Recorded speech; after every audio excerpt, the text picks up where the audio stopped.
Oi pessoal, tudo bem? Bom, para quem não me conhece, o meu nome é Iane, eu sou professora e eu venho com esses vídeos trazer alguns conteúdos para você que faz medicina e uma visão da terapêutica, né? Então vamos lá. Hoje eu vou falar um pouquinho sobre a ansiedade e também sobre o tratamento farmacológico para a ansiedade. É um problema bastante comum, é uma queixa bastante comum no dia a dia do médico, talvez a gente possa dizer que cada vez mais comum, né? E que muitas vezes é necessário intervir só com terapia não medicamentosa, mas muitas vezes é necessário sim usar medicamento. Tá? Então, para começar, a ansiedade, quando ela é ocasional, ela é normal na nossa vida. Faz parte da vida a gente sentir ansiedade, né? Então, o que precisa ser compreendido, na verdade, são as causas que disparam essa ansiedade. Trazer elas para o consciente, poder entender, raciocinar em cima disso, para poder compreender de onde que essa ansiedade está vindo, né? O que está causando. Mas algumas vezes a ansiedade atinge graus patológicos e aí é quando os pacientes apresentam sinais, sintomas que vão gerar perda da qualidade de vida e incapacidade. Então, primeiramente, como existe uma classificação dos transtornos de ansiedade, que é o DSM-5, ele classifica a ansiedade em vários tipos, então precisa ser feito um diagnóstico correto pelo médico, é o primeiro ponto, né? E eu vou abordar aqui, não nada relacionado a diagnóstico, claro, mas o que eu vou abordar aqui, que é o tratamento para o transtorno da ansiedade, eu vou pegar os transtornos mais comuns, então, na prática, tá? Seja mais na atenção básica ou até nas especialidades.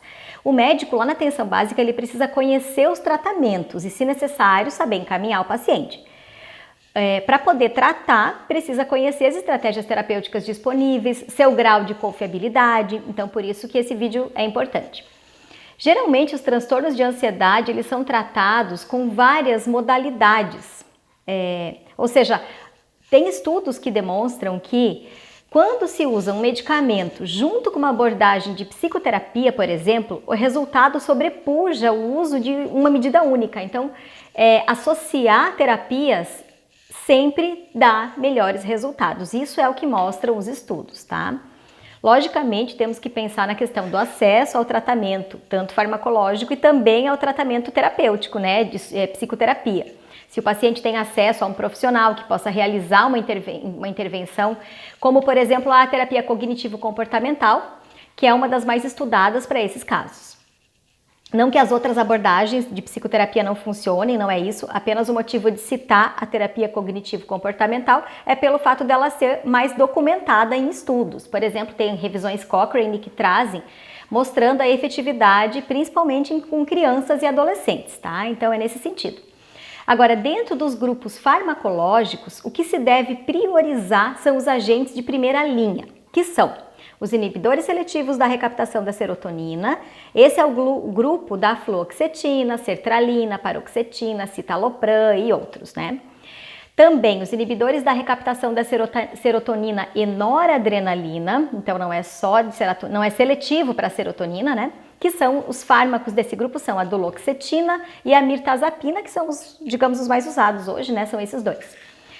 Hoje em dia, esses são os grupos farmacológicos de primeira linha, por conta da sua superioridade em relação à segurança do paciente, principalmente quando comparados, por exemplo, aos benzodiazepínicos. Porém, nem todos os pacientes vão demonstrar benefício na clínica com o uso de antidepressivo de primeira linha. Alguns não vão responder, que é quando a gente pode associar, no caso, junto com o antidepressivo de primeira linha, um antipsicótico, principalmente se o diagnóstico estiver relacionado com transtorno obsessivo compulsivo, ou então no caso daqueles diagnósticos de transtorno obsessivo compulsivo refratário, pode se associar um antidepressivo de primeira linha a um anticonvulsivante, tá? Então, as classes de medicamentos mais estudados nos transtornos de ansiedade são os benzodiazepínicos, como clonazepam, alprazolam, os antidepressivos, como esses que eu já citei, mais a venlafaxina, que atua inibindo a recaptação da noradrenalina, serotonina e dopamina, ela é diferente dos outros dois grupos de primeira linha. Antipsicóticos, como a quetiapina, que é um antipsicótico atípico, e anticonvulsivantes, como a pregabalina, tá? Então são esses fármacos aí, são os principais. Eu citei esses fármacos porque eles são eles que estão nos resultados de testes, de ensaios clínicos. Então, ou se compara entre eles ou com placebo. Mas dentro dos antidepressivos, por exemplo, outros fármacos também podem ser usados. Não quer dizer que tenha que ser só esses, né, citados aqui. Tá? Então, por exemplo, transtornos de ansiedade generalizada, que é um diagnóstico bastante comum, os grupos de primeira escolha são os inibidores seletivos da recaptação da serotonina e os inibidores seletivos, não seletivos, mas os inibidores da recaptação da serotonina e noradrenalina. Isso porque esses dois grupos demonstraram eficácia e boa tolerabilidade.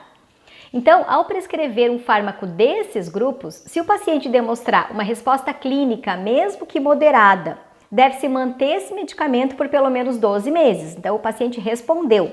Isso em caso de ansiedade generalizada, ok? Também podem ser usados antipsicóticos atípicos e anticonvulsivantes como tratamento de primeira escolha, porque muitos pacientes respondem a esses medicamentos, a esses fármacos. O que a gente já sabe é que os benzodiazepínicos devem ser usados apenas em casos selecionados, fazendo monitoramento clínico durante o uso, tá? Durante o tratamento, por conta do seu perfil de risco mais elevado. Então, seria uma última opção para a maioria dos pacientes e para a maioria das situações clínicas também. Então, os benzodiazepínicos, eles, ao longo do tempo, eles foram sendo substituídos pelos antidepressivos para tratar a ansiedade. Isso porque os benzodiazepínicos têm mais efeitos deletérios, como a dependência, os efeitos adversos a longo prazo, mas ainda são bastante prescritos, né? Não quer dizer que não possa ser usado de forma alguma. A questão é acertar uma posologia e um tempo de tratamento que não comprometa o paciente. Aí, ok, pode-se usar benzodiazepínico sim. O clonazepam, por exemplo, é um dos mais usados, né? Bom, já que eu tô falando de benzodiazepínico, vamos continuar então e trazer algumas informações que são importantes. Depois a gente passa para os medicamentos de primeira linha para entrar um pouquinho mais a fundo. Em idosos, por conta da própria alteração fisiológica, os benzodiazepínicos, eles devem ser prescritos sempre como último recurso, tá? E sempre por pouco tempo. E nunca como escolha única. Na verdade, como uma terapia coadjuvante, é um fármaco principal para aquela queixa.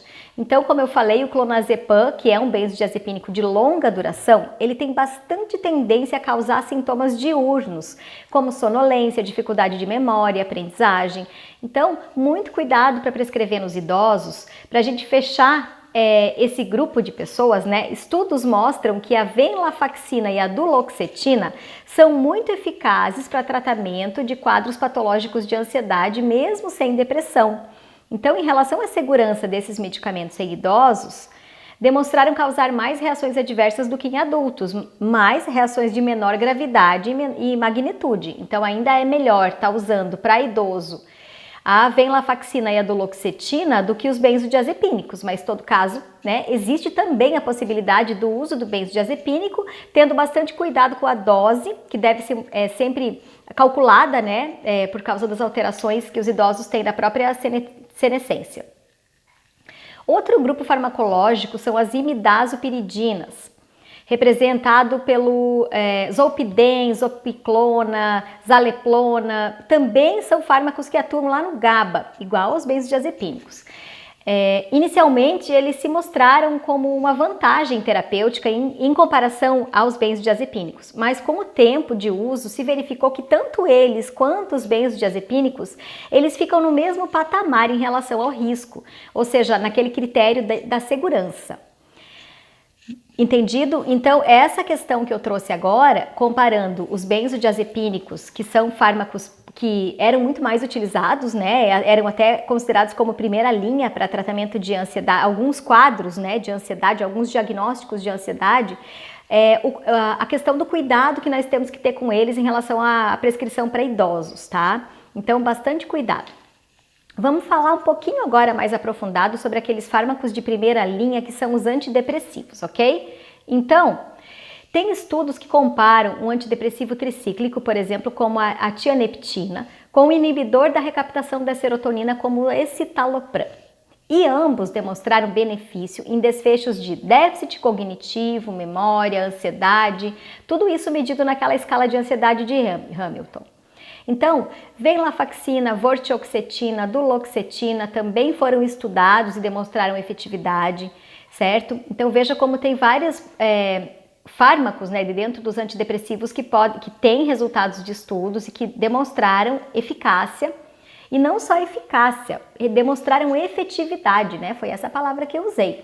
E quando eu falo em efetividade, é diferente de eficácia. A efetividade envolve a relação, aquela balança entre risco e benefício. Ou seja, é a eficácia em contraponto com o risco do medicamento, né? E quando a gente fala só em eficácia, a gente não está pesando o risco junto, a gente está falando só do que ele faz, que está mais voltado até para o mecanismo de ação dele. Bom, os antidepressivos citados, né, que são estudados e que são usados com base em evidências disponíveis hoje para quadros de ansiedade são esses. Os demais são mais comuns serem prescritos para quadros de depressão, mas tem aqueles pacientes que não respondem bem à primeira linha de tratamento. Uma das opções é associar o antidepressivo a um psicótico. Então usa-se muito os psicóticos antipsicóticos atípicos, como a quetiapina, que eu já havia citado antes, que é também usada para ansiedade, né, além da olanzapina e da risperidona. Para quadros de ansiedade generalizada, a quetiapina é mais estudada, então tem uma evidência acumulada em relação a outros fármacos que eu citei. A quetiapina pode ser usada tanto como monoterapia para ansiedade generalizada, quanto junto com antidepressivo, tá? Então, em associação. O convencional é prescrever inicialmente a primeira linha de tratamento, que engloba um dos antidepressivos já abordados anteriormente, né, que eu já citei. Se o paciente não respondeu, a quetiapina é uma alternativa, ou associada ou sozinha. Então, os estudos demonstram benefícios com ela no controle da ansiedade, efeitos adversos bem toleráveis, tá? Então, os pacientes geralmente têm boa tolerabilidade à quetiapina. Bom, já a pregabalina, que eu também citei antes, que é o anticonvulsivante mais testado para quadros de ansiedade, principalmente quadros de ansiedade social, porque funciona também a base de mecanismo de ação do anticonvulsivante a diminuir a neurotransmissão excitatória, né? Então, nesse caso, a pregabalina pode ser usada no lugar dos antidepressivos de primeira escolha, mas não tem estudos comparando ela com esses antidepressivos. O que tem são estudos comparando doses diferentes de pregabalina ou comparando ela com placebo. Por exemplo, quando tem presença de insônia junto com ansiedade, agora falando de adultos, não mais de idosos, tá? A terapia cognitivo-comportamental e a prática de atividade física se mostraram melhores do que qualquer tratamento com qualquer grupo farmacológico. Vejam que o nível de evidência é A e o grau de recomendação é 1 para essas duas abordagens não farmacológicas. Então, resumindo, né? Pacientes com quadro patológico de ansiedade. Estudos mostram que as estratégias que unem medidas farmacológicas e não farmacológicas com o uso de um medicamento mais a psicoterapia, né, no caso, um exemplo que eu dei, ou mais relaxamento, ou mais meditação, isso tudo tem estudos demonstrando, né, são mais efetivas do que usar apenas o medicamento. Isso é resultado de estudo, isso está muito bem demonstrado na literatura já. E também medidas como prática de atividade física demonstrou-se muito eficiente. Agora, dentro da linha dos medicamentos, o que se deve optar? Primeira linha são os antidepressivos. São muito mais seguros do que os benzodiazepínicos. Então, optar por um inibidor seletivo da recaptação da serotonina ou por um inibidor da recaptação da serotonina mais noradrenalina ou então por um inibidor da recaptação da serotonina, noradrenalina e dopamina. Paciente não respondeu de forma satisfatória a essa primeira linha ou se mostrou refratário ao fármaco escolhido, deve-se associar um antipsicótico, geralmente se usam os antipsicóticos atípicos. Ou então, associar um anticonvulsivante, mas não são todos que temos evidências, então a gente não tem como dizer que todos eles têm a mesma efetividade nesse caso. Então fiquem atentos aos fármacos que eu citei nesse vídeo, que são os que mais nos respaldam em relação às evidências que hoje nós temos. Bom, pessoal, a gente sabe que no nosso modelo biomédico, na medicina, a gente usa a evidência científica para a tomada de decisão terapêutica, né, a farmacológica, mas é o seguinte, a gente precisa também entender que usar a melhor evidência disponível nem sempre a melhor evidência disponível é aquela meta-análise maravilhosa, né? Principalmente no tema que eu estou trazendo hoje, que são dos psicofármacos. Às vezes a melhor evidência é o ensaio clínico e às vezes é cheio de limitações, com um grupo pequeno de pacientes, ou que compara apenas o fármaco com placebo, mas enfim, às vezes é a única evidência disponível. E outra coisa, não ter um ensaio clínico com um determinado fármaco que pode ser usado para tratar a ansiedade, por exemplo, não significa que não podemos usá-lo. Claro que a evidência respalda você que prescreve, inclusive legalmente, né? E é isso que o nosso modelo de saúde entende, e é assim que trabalhamos no momento atual da nossa sociedade. Então, conhecer essas nuances, entender que um dos pilares da prescrição é o uso da melhor evidência disponível é fundamental. Gente, mas não dá para levar em conta apenas esse pilar, tá? Então, esse pilar é importante, a evidência científica é muito importante.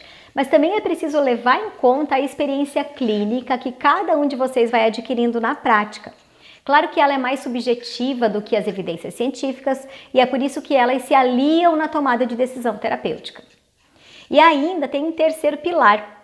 Não é o menos importante, né? Não é por isso que é terceiro pilar, não tem uma ordem, mas as preferências, as percepções do paciente ou do cuidador dele, porque quando a gente trabalha com idoso ou com o uso de psicofármaco, muitas vezes é um paciente que tem um cuidador. Gente, a terapêutica é instalada pelo médico, mas o paciente é peça-chave para ela funcionar. Então, a gente tem que ser empático, entender a percepção do paciente, entender a percepção do cuidador, as experiências prévias com o uso de medicamentos ou com psicoterapias. O paciente tem um histórico e esse histórico pode nos ajudar. Ou se não tem histórico, né, os pacientes sempre têm crenças sobre isso, sobre o assunto, e essas crenças podem influenciar, inclusive, na melhora do quadro clínico ou até na adesão ao tratamento. Então, expliquem as vantagens do uso dos medicamentos, expliquem as consequências do não uso. Não dá para fazer uma terapêutica de mão única, imposta, ela tem que ter a menor taxa. Se a gente fizer uma terapêutica de mão única, onde vai só do médico para o paciente, ela tende a fracassar, a ter pouca chance de sucesso. Vejam, isso é muito importante. Eu tô falando isso, mas claro que tem situações que o médico toma a decisão e não dá para pedir opinião para o paciente, né? Às vezes nem dá tempo. Por exemplo, no caso de emergência médica, eu falo isso sobretudo pelo assunto que estamos tratando agora, que é o uso de psicofármacos, que são doenças de cunho psiquiátrico, né? Que esses medicamentos vão atender e que nesse caso é importantíssimo ouvir o paciente, entender o seu ponto de vista, inclusive sobre o que ele relata sobre a terapêutica instalada, seja ela medicamentosa ou não. Então vejam como que é importante que a gente conheça as melhores evidências e prescrever com base nelas. E isso vai respaldar a prescrição. Não prescrevam só porque já viram alguém fazer isso uma vez, ou de repente um professor, ou no internato, sem saber nem o mecanismo de ação do fármaco, gente. Às vezes o próprio professor que vocês viram fazer também pode ter aprendido da mesma forma, vendo o seu professor fazer lá na sua época de faculdade. Isso é uma prática comum. Aí se torna um ciclo vicioso, né? E muitas vezes uma prescrição irracional. Então, prescrevam com mais segurança, conhecendo melhor as bases da terapêutica, da farmacologia clínica. Essa é a minha proposta para vocês, né? Mas, claro, sempre levando em conta que aquilo que vocês estão prescrevendo tem base, é pautado no conhecimento de vocês, no conhecimento que vocês têm sobre isso. Por isso é importante a gente estudar, acessar as melhores evidências, saber ler e interpretar criticamente essas evidências, tá bom? Bom, então se você gostou desse vídeo, curte, me acompanha, compartilha aí com os colegas. Eu vou trazer sempre temas assim bem interessantes que vão te ajudar a prescrever com mais segurança ou com menos dúvida, tá bom? Então, muito obrigada e até a próxima!